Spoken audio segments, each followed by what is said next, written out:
it always kind of bugs me a little bit actually one of the things that it's talking about like rules of a show Mhm. when you're on a like it's a cop show and they two cops like enter an apartment and like they're searching to see if like the person's passed away in there. I'd be Yeah. like, you would smell it. Like there's no like like honestly like the people you would walk up to that apartment before you even like um came in. You'd be like, Yeah. There's a body. "Smell fucking oh man, I think that's a smell of a body. Great." Right? 100%. Because or even, like, the smell of blood has gotta be really intense when it's all over the place, like, But they're the smell of looking. that iron, right? So, Yeah. it's to have people, like, calmly come or, like, so focused into a room and not be knocked back by the smells of things, It's and like that never it's turning on the lights, right? And it's always like, a flashlight around a room. It's like nobody can just flick on a light switch. yeah, But I remember reading something about like, with CSI and whatever, and they had to give people something to do with their hands because otherwise, if they're not doing, if they're literally just watching them look, which is really not engaging to a viewer. So it's like, okay, we have flashlights and we're using that to guide you. But logically, you would turn the lights on, all the lights on, so you could see what was happening, not just stand in the dark with a flashlight. So yeah, I'm with you. There's certain things that are done for an effect that definitely are not based in the reality of how people would deal with the situation. yeah. Well, and that's there so there could be like, there's whole different kinds of things that a really good, writer and director, I think, could do to your point of, like, integrating sound into your sound effects into the scene. We do that. It's one thing that comic books don't always take into consideration, which is um, like what where's the space that all this stuff needs to go in for the letterer, right? Like where Mhm. the letterer is going to put their dialogue, to put the dialogue and sound effects. Now, I like drawing sound effects, so I always try to integrate um the sound effects into the art in a way that I think makes it feel like it's kind of a seamless thing. Although there's certain sound effects that I wouldn't necessarily like a yawn or something, I think I would leave for the letterer, Right. but like some basic stuff, but like the hisses and the roars and stuff I like to draw. Um but also you have to keep in consideration like where the dialogue is going to go, right? So, generally speaking, I'll just make an example of it real quickly, but usually dialogue is coming from the head, it's above the head, right? Mhm. So it's down, the dialogue is way above and you have like some kind of tail going down. Sometimes you do it in the front, but like you just want to try to keep it mainly above the person's head. So you always want to have space above so that you can actually um, make sure that the letter when they come in, they have room for it, right? And Mhm. just as a general rule of thumb, it's like each word balloon may have like 20 words in it, and then a full page may have up to 200 words total. So, like, if you think about it in that way, where if you put in anything more than 20 words, you probably want to have another word balloon, right? So Yeah. 20 words, 20 words. So I still have room if I really wanted to like make this like a super wordy character. Um, like there would be plenty of space for this character to kind of have the ability to say something and maybe up here you'd have like a caption or something explaining where they are or who they are and all that stuff. Down here, I'm not sure that there's a lot of space that was really required for because you I when I was thinking about this, when I was kind of matching the dialogue in my head, they're just hissing and roaring and hissing and roaring. And so and then that the second to last panel, maybe again, it's just like hissing and roaring you hear in the background. So this may be the only place where you would really need another, some space Yeah. for dialogue, right? And so thinking about that, um, what would how much room would I actually have in those little word balloons there? So I'd probably need, you know, like what would you think would be in here that you can do in a couple of words? Yeah, I mean, I don't see this being a dialogue heavy page at all. I agree with you. I think those middle, 4 panels, there wouldn't be any dialogue, right? There'd probably be a little bit of setup if we decided to go that route of, Fernando being like, "I've told you once, I've told you twice, get out of my town." And then Leonard and Pip being like basic something to the effect of, "It was our town first, we're not leaving." And then at the end, them basically being like, "Our town always, we win," something to that effect, but that's about it, right? Like, a little bit of setup and a little bit of them kinda congratulating each other or being like, "I didn't know you were gonna bite his tail." It's like, "You were taking too long." Done, Yeah. right? Something like that, but we're not talking, like, paragraphs of dialogue by any stretch for this story to work. I don't think we need it. Right. So, but even saying, I like that. I didn't think you were gonna bite his Mhm. tail. So, like I would probably need, uh, about this much space, I would imagine. Yeah. I didn't know you were going to bite his tail. So even that, so that kind of changes it for me a little bit. I think just imagining. So, we're not necessarily in this exercise saying that you have to think about like heavy dialogue on this. It's a whole different conversation. But, um, if you wanted to, uh, yeah, for sure, you can um, make room for, the ability to do that so that in that event that you do wanna have Mhm. some kind of, enough room for dialogue, it's there already, right? So, I'm just right now I'm going, "Okay, I wanna actually leave a little bit more room, um, in this panel to be able to in the event that we do have that dialogue there." Yeah. Um And I think now yeah, I think now that I think that would give it plenty of, breathing And we room, can right? always and I think too, part of it as well from that side is we can always tighten the dialogue as well, right? Like if that's the intent of the line, it could be something like you went for the tail and then the response being like works every time. Like just a Yeah, couple of quick words that get the same point across. Because I do like that kind of little pat on the back at the end of being like, "Huh, like, so you did it." And it's like, "Yep, always works." Done. Without having to have a lot of words because the visuals really do tell the story, and it's just those kind of little opening and closing, moments that kind of give it a character. yeah. Well, so okay, so we've worked together when it comes to comic books, but I've Mhm. worked with, other writers where sometimes they're, like, figuring out, dialogue prior or Mhm. after, sorry. So Mhm. for example, for the most part, the story we did for Christian County, the dialogue was there. I Yeah. had an idea. So in that situation where I'm like, I know what the dialogue is going to be, so I make sure that I could even, since I'm the one doing the lettering as well, Yeah. that I will go into Illustrator and lay out the very rough dialogue balloons to actually Mhm. make sure that the rough pencils. So at this stage that we're at this moment, I would probably take that and bring it into Illustrator and start laying out the word balloons, just very Mhm. rough, nothing finished, just enough for me to go, "Oh, shoot, okay, I have to go back to Photoshop and shrink something up here or change the position of the art a bit." Um, because for the most part, in my mind, the dialogue is somewhat synchronistic, Mhm. right? So I with the exception of if I'm the writer and or like in our situation where you're like, if you want to change something, let me know.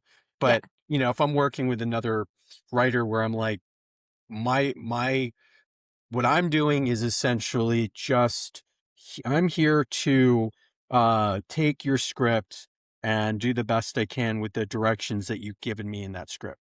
And yes, I want input and I'll give you input, but I also don't want to take so much of it that I'm like now changing your intentions, right? So Yeah. Well, I think when it something that's always important to know as well is sometimes you write dialogue, but when you actually see the visuals, you don't need all the words you thought you needed, right? Because the visual is answering a part of it, so they don't need to explain certain things, or you don't have to say certain things because the visual shows it. So sometimes you can pare back the dialogue a bit once you see the visual because you're like, oh, well, we don't have to explain all this because it's clearly there. So I do think it's always a good exercise to kind of have a dialogue, pretty much locked, but then be willing to sort of edit it down depending on what the visual does for you. Um, 'Cause sometimes it shows things that you had put into the dialogue, not realizing the visual was clearly going to do that for you. So it is a bit of a back and forth, and I'm always one for if you can say it in 5 words, don't use 10, right? I'd rather make it simpler yeah. and get the point across than be too wordy. Right. Well, and here's the thing though, it may also not the art may open things up for you, but Mhm, it also may be that you just see th- you've now and you've been percolating on the story for a while, and now you're like, okay, those words that I first created aren't so precious to me. And so you're as the writer willing to let go. Oh, I see that I was just being really like very flowery here, and I don't know why. I'm 100%. I'm seeing how many words there are, and I'm realizing that it's slowing down the action a bit more than I want it to here. So I think I wanna limit the amount of words here so that the reader reads it much faster because I want the story to flow bit faster here, right? Like that is another part of it too, is that Yes. when you see it laid out, that's one of the reasons why I like to thumbnail it in a way Mhm, where, uh it's very easy for the writer to get a sense for me as well to get a sense of like the full story. So I share my screen, you get to mhm, see each thumbnail like what we're looking at here, but in a much smaller way. And that gives you the ability to look at it and go, okay, you know what? There's a lot of dialogue on these action pages and I wanted it to speed through a little bit more. So I'm going to yeah, have to go back to the drawing board and remove some of it and maybe either place it earlier or later or just get rid of it completely, right? Because that's something, or you may go, you know what? There was something I wanted to mention, but I wasn't sure if there would be enough room for it. But now that I see there is. I wanna add it back in there because I think that, it really adds to the story and it doesn't I want the reader to slow down here a little bit. And so maybe I need to, like, overly describe something, but I'm doing it very purposely, right? So, there's a whole bunch of reasons why, seeing that at that early stage may I influence the way that you change um, the way the dialogue is gonna be, put there.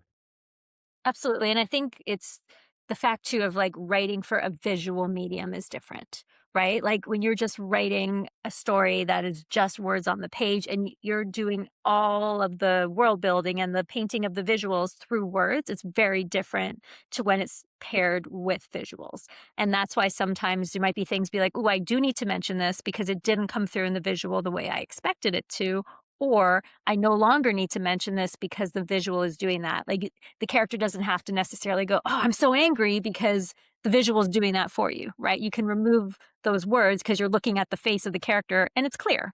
They don't have to say it. You can get that from their face. So I do think that that stage of sort of seeing it in there and being able to decide if it's necessary, if it needs to be, made longer or shorter, whatever needs to happen is important because the original script was for the purposes of creating the story, not necessarily that it's so locked in that not a single word can change, because that's also not a great way to work either, because you might not actually have the right flow or the right story that you wanted once you actually have the visuals paired up with it. Yeah. Yeah, but I mean, also that kind of, like when you if you're working on a series Mhm. and you're working with an artist, and you're um able to get a sense of like the language of the artist, and the artist gets a sense of the language of the writer, you'll you'll be able to actually envision these things a little bit more. Like you'll actually be able to Absolutely. figure it out um a bit better, I think. Um and that and versus like something that's new. If you're working with somebody new and you're not sure, because the whole thing with the script is, and I like that, when working with you and other artists or other writers I've worked with who are very much like of the mindset of like this is a collaboration, not like Mhm. I'm the person, uh director, whatever, that and you Yeah. really have to follow my direction completely. Like I like it when I have that input. And so, I think that if the writer looks at the script as a suggestion, and once they've seen what the what again early on what everything is going to look like when they get the thumbnails, then that they can go and go, okay, I'm going to revise the script. So just as like a an aside to that, if the writer is going to change the dialogue, make sure it's less, not more. Like, Yes. that's the bigger thing. Yes. It's better for the writer to have more words initially and then the artist to have it fit, and then have the writer go, "Ooh, I'm gonna cut some of this," and it doesn't change the story, it's still the art's all kind of, there, and you don't wanna block any of the, parts of the art that kind of, like, especially if it's, like, really well drawn, right? You don't want the Absolutely. Well, and I think too, if you have more, generally it's more detail, more things for the artist to be able to be like, oh, I really get what was supposed to be happening in this scene. Like my comment of being like the character being like, oh, I'm so mad about this or whatever. It's really telling the story to the artist, be like, oh, okay, I have to make sure this character looks really angry. And then the writer might look and be like, you know what? I don't know if we need to say that anymore, but it was good it was in there because it helped the artist to better envision what I was hoping was going to happen in this panel. Yeah. But I agree 100%. You always wanna go less. You always wanna edit down, not add more, and if you are adding more, then that means there's something probably missing in the art, right? Like, there's something that wasn't communicated properly to the artist that now you're having to up the dialogue to explain something, Mhm. versus it being there, so maybe that's also a conversation of being like, "Oh, I'm adding dialogue because I meant for this scene to be this, and it's not coming through the way I thought it would. So is it better to add dialogue or is it a simple change to the way it's drawn that could answer the question?" Yeah, and again, that's where the thumbnail should be, uh Mhm. where that kind of conversation is gonna happen. It's even if unless it's a scenario where the writer, um like, the artist drew something and it looked like it was supposed to look in the way that the writer described it, and then the artist changes it, and now all of a sudden it changes the way that the story flows, and the writer's like, "Oh, wait, that's a surprise to me. Yeah. We had agreed on this, and now," like, in that situation, if the artist thinks that they're doing something that, helped the story, but then it ended up not being what the writer intended. I think in that situation, the writer has a right to go, "Hey, you had shown me the way you were going to do this, and this does not look like what you had. That you changed it, right? Yes. Okay. Well, then can you change Change it it back, back. right? Because and in that situation, that to me is more of a rookie move by the artist. They should really have that conversation with the writer before they decide to do something like that. Yeah. And that way it gives the writer the ability to go, no, no, I really wanted, there's a reason why I had it this way. And I know, why you're doing it, but no, I want it this way. Please, make sure that that's the way it is. Right. But if it is a scenario where the writer, I've had this happen with writers where it's like, oh no, I meant this. And I'm like, where? You didn't put that Like, anywhere. you had an opportunity. Here's the script. It didn't say it in the script. Didn't say it Here was is the snowing. How thumbnail. was I supposed to know? Yeah. Yeah, it's in the thumbnail. You could have said something at that point. You Yes. did not. So, you know, like, I'm gonna have to charge you, and the writer has to be okay with that because that's, you know, 100%. that's on the writer to have caught that, right? But Absolutely. Well, I and also having go go ahead. ahead. I was saying having boundaries as to what type of feedback is available at certain types of the process is also important, right? Where it's like, that comment of being like, oh, I thought it was going to be winter. Did I not specify that? Nowhere in the script did it say anything about winter, but that's now comment is made when you're doing, you're refining a page. It's like, well, that had to be a thumbnail comment. That's not an appropriate comment now. That's Mhm. always good to make sure people understand, like at this stage, once we agree this is this, we're not changing the character to a completely different animal because you forgot to specify it was a tiger, not a lion, or whatever. There needs to be boundaries as to when you can make certain types of feedback, or it is going to cost you 100%, and it should. Yeah. Yeah. Um, yeah, I mean, there's always you could always have that conversation, especially Mhm. if you know, like it's not a huge change, and the artist can be like, oh well, yeah, especially working digitally.